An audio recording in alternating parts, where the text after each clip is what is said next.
It is astounding how significantly one idea can shape a society and its policies. Consider this one. If taxes on the rich go up, job creation will go down. This idea is an article of faith for Republicans and seldom challenged by Democrats, and has indeed shaped much of the economic landscape. But sometimes the ideas that we are certain are true are dead wrong.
Well, this week, we'll once again watch the theater play out here in Washington over the extension of the payroll tax cut.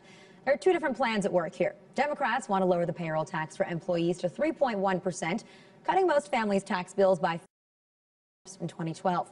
Now, they plan on paying for that cut with a 1.9% surtax on incomes over $1 million. That's something that Republicans are concretely opposed to. The GOP wants to cut payroll taxes to 4.2%, even higher than Democrats' rate, but their proposal comes along with a laundry list of their own, from cutting back health care reform, slashing Medicare spending, increasing federal employee retirement contributions, and raising Fannie Mae and Freddie Mac mortgage insurance rates, just to name a few.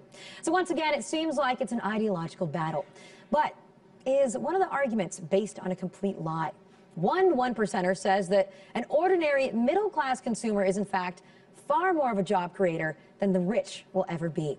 So joining me to discuss it is Nick Hanauer, serial entrepreneur and venture capitalist. He's also author of the new book, The Gardens of Democracy. Nick, I want to thank you so much for joining us tonight. And you describe yourself not only as rich, but very rich, when you write about this, and yet you want to pay more taxes. Why?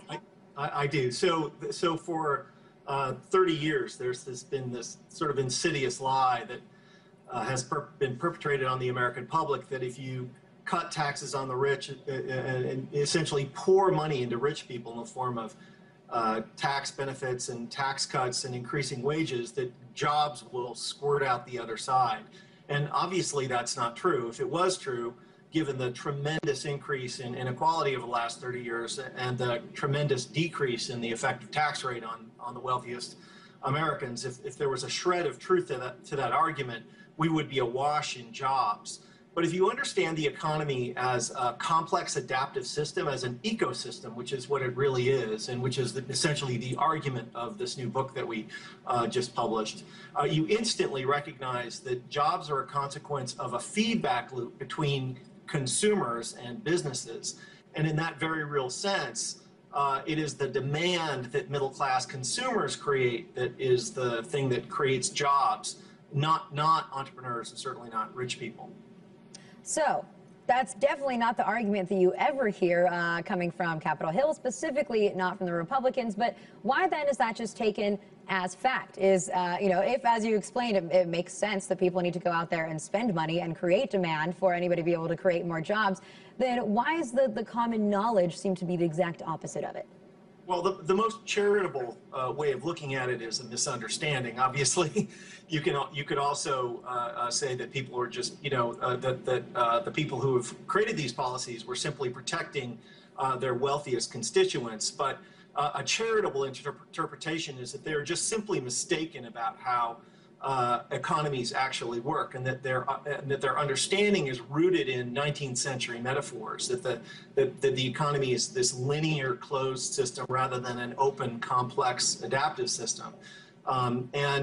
Again, if you have that sort of 19th century view, there is this internally consistent belief system that can get you to that conclusion. It just turns out to be completely untrue. And I've been arguing for a long time, and this article, I wrote this op-ed that went hyper-viral in Bloomberg Business Week that argued that, middle-class consumers are the job creators, and that a tax system which asymmetrically benefits the very rich, it isn't just morally wrong, it's incredibly stupid, because not only does it disadvantage the middle class, of course, but ultimately it's horrible for people like me too. And, I want to make it very clear that, I do not love you, and that's not why I'm advocating higher taxes for myself. I value you as a potential customer for one of my businesses. And this is just sensible thinking and resolves to this very simple economic proposition, this practically the only rule you need to know, which is we're all better off when we're all better off. Well, Nick, I'm curious, I know that you're part of this group, Patriotic Millionaires. There are some people like yourself also out there that have spoken out, said they're willing to pay more. How much more are you willing to pay? Have you also gotten negative responses from people saying that you're breaking ranks, that you're waging a class war on your own kind? Yeah, I am part of this group, Patriotic Millionaires. But to be clear, I don't think the reason that people like me should pay higher taxes is because for moral reasons only, although I think that's a compelling reason. I think the reason that the tax burden needs to shift back to the top is that you simply cannot sustain a capitalist democracy any other way. Look, since 1980, and you know this well, Lana, the share of income for people in the top 1% has gone from 8 to 24%, while the share of income for the bottom 50% of Americans has shrunk from 18% to 12%. At the same time, the tax rate, the effective tax rate, has fallen from the high 30s to, for somebody like me, in the 16, 17% range on average. I mean, my wife and I had an 8-figure income this year. We paid 11% in tax. That is insane and unfair. And I'm not an advocate for punitive tax rates. I don't think that the marginal rate should go up to 70 or 80% again. But if people as wealthy as I did simply paid the same rate of tax that ordinary taxpayers paid at 35%, or if the Bush tax rate cuts are rescinded, 39%, that's going to take us a huge, long way both towards fairness and a tax system which will build an economy which is sustainable. Well, it's definitely not what we're hearing from one side of the argument here in Washington, D.C. I'm curious, Nick, are you an Occupy Wall Street supporter? Do you like what's going on right now in the country? Because, that is one vein of what they're protesting. Look, if you're thinking about the economy in any sort of reasonable way, then you have to conclude that radical inequality is going to destroy it. Look, I'm all about some level of inequality. I'm a very competitive A-type person. I like the fact that I get to compete every day and I have great confidence in my ability to win. But an economy which concentrates wealth in the way that ours currently does is an economy that is going to tip over. It's going to eat itself. We have to maintain a healthy balance. And the simple facts are that the healthier the middle class is, the better off ultimately capitalists like me will be.